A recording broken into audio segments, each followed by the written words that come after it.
শক্তি চাগে মোক তেওঁৱে দি আছে য'ত আছে তেওঁ তাৰ পৰা তেওঁ মোক সদায় শক্তি দি আছে মোক আগতে কয় বাঘৰ যেতিয়া পত্নী হৈছা তুমি বাঘিনীয়ে হ'ব লাগিব আৰু তুমি চাবা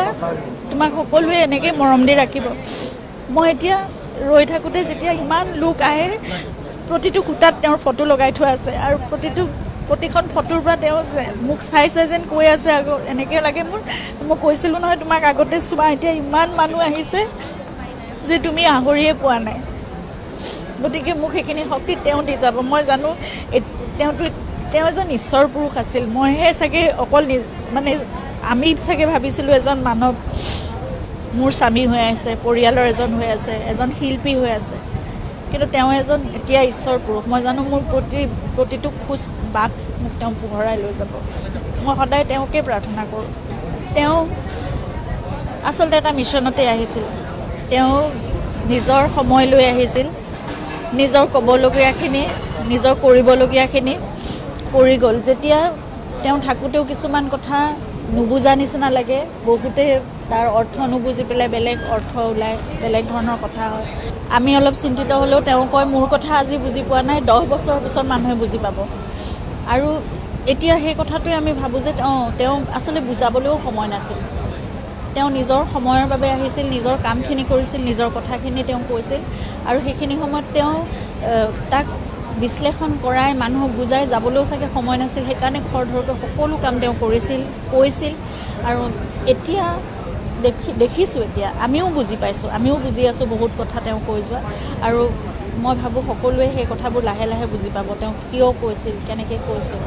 আৰু প্ৰতিটো কথাৰ ক'ত কেনেকৈ সংলগ্ন হৈ আছে জীৱনৰ প্ৰতিটো মুহূৰ্তৰ লগত প্ৰতিটো বিষয়ৰ লগত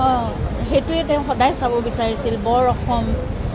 গোটেই জাতি জনগোষ্ঠী ধৰ্ম নিৰ্বিশেষে অকল মানুহ থাকিব লাগে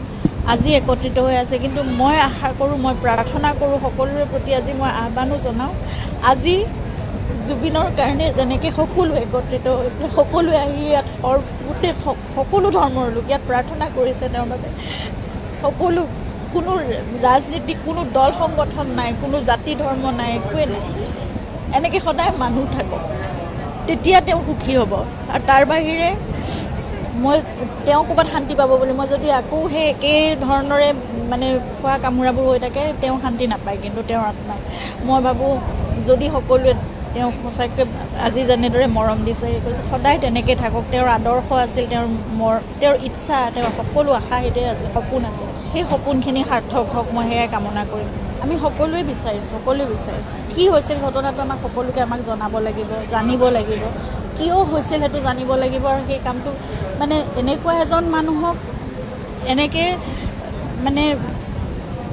ইমান নেগলিজেঞ্চ কেনেকৈ পাব পাৰে তেওঁৰ দৰে এজন ব্যক্তিয়ে গতিকে সেইখিনিৰ উত্তৰ আমাকো লাগিব সেই ন্যায় আমাকো লাগিব আৰু উচিত তদন্ত হ'ব বুলিও আশা কৰিছোঁ আস্থা ৰাখিছোঁ সম্পূৰ্ণ বিশ্বাসেৰে কৈছোঁ উচিত তদন্ত হওক আমি সকলো কথা জানিব লাগিব নাই আমি বিশ্বাস কৰিছিলোঁ যে জুবিনক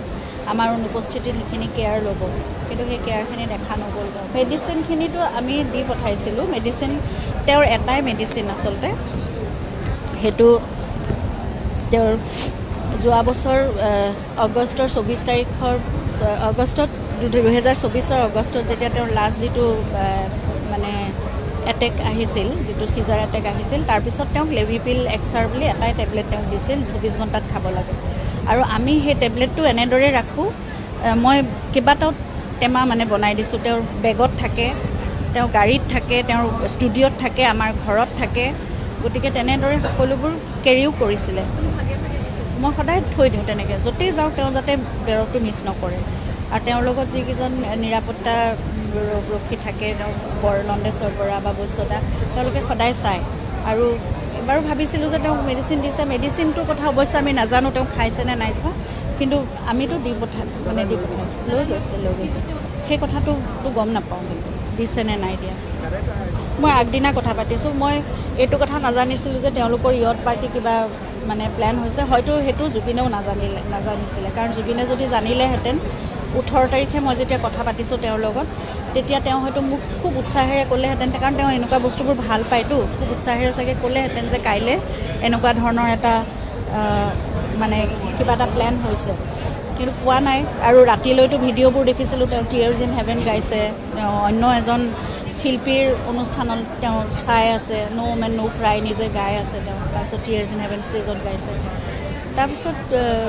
পিছদিনা আৰু তেওঁৰ লগত মোৰ কোনো যোগাযোগ নহ'লে 19 তাৰিখে থাকিবলৈ কৈছে